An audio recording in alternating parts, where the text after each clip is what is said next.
ខ្ញុំក្រណានាងមិនគួរមកធ្វើជាប្រពន្ធរបស់ខ្ញុំសោះព្រោះសពថ្ងៃខ្ញុំមិនដឹងជារកស៊ីអីដើម្បីចិញ្ចឹមនាងទេក្រៅពីចិញ្ចឹមត្រីហើយនឹងរកអស់តែប៉ុណ្ណោះអ្នកកំប្រួយអីឲ្យតែមានទឹកចិត្តតស៊ូស្មោះត្រង់ប៉ុណ្្នឹងតែគ្រប់គ្រាន់ហើយសូមអ្នកចិញ្ចឹមត្រីតទៀតទៅនៅអាចយើងនាំគ្នាត្រឡប់ទៅផ្ទះ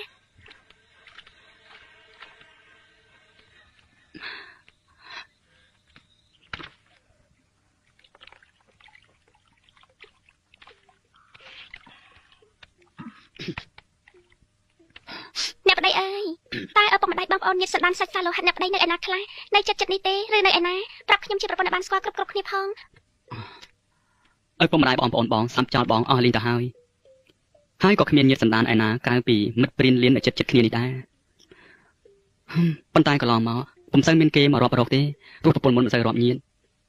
អ្នកអើយបើយើងគ្មានឪពុកម្ដាយបងប្អូនសាច់សាលោហិតយើងត្រូវតែរាប់រកញាតិមិត្តព្រានលៀនដែលនៅចិត្តខាងផ្ទះយើងនេះទៅព្រោះយកប្រលប់មានអាសន្នអន់ក្រអីទៅយើងគ្មានពងតែអ្នកណាក្រៅពីអ្នកនៅចិត្តខាងនេះទេឥ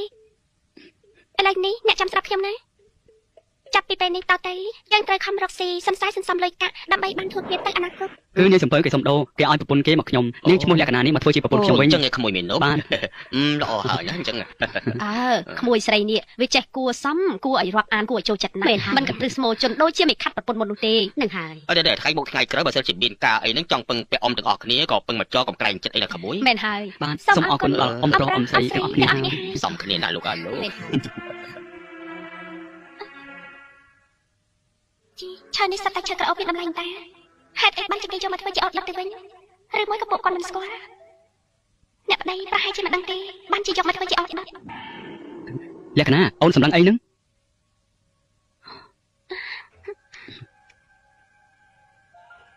ខ្ញុំមើលអស់ដែរអ្នកប្តីទៅកាប់មកពីព្រៃនេះណាតើអស់នេះនៅឯព្រៃសម្បូរទេ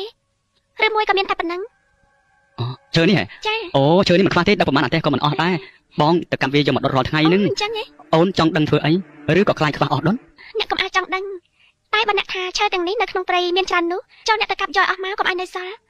ហើយយើងនឹងជួលរទេះអ្នកចិត្តខាងទៅដឹកយកមកកទៅដល់ផ្ទះយើងបើឯងត្រូវការអស់ដុត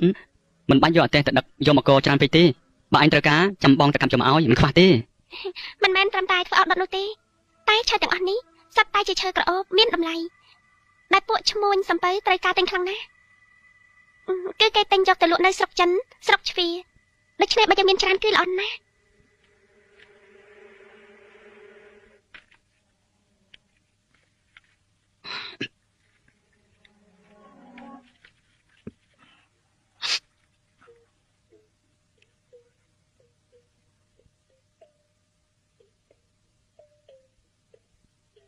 ពួកយើង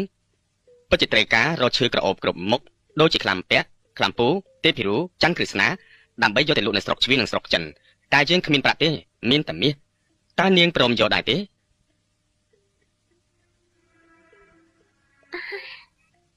មាសក៏បានតែត្រូវតែគិតតម្លៃខុសគ្នាមាសទឹក10គិតផ្សេងហើយមាសទឹក8យើងគិតផ្សេងប្រាក់ក៏ត្រូវគិតផ្សេងហើយកុំចង់បន្លំភ្នែកចិញ្ចីអសោះណាមិនបានទេចង់ណាតែហ៊ានបន្លំភ្នែកនាងនោះព្រោះពួកយើងសុទ្ធតែធ្លាប់ដឹងថានាងជាប្រពន្ធដង្ខៅឈ្មួញភេត្រាតាំងពីដើមមកដែរតាមែនហើយ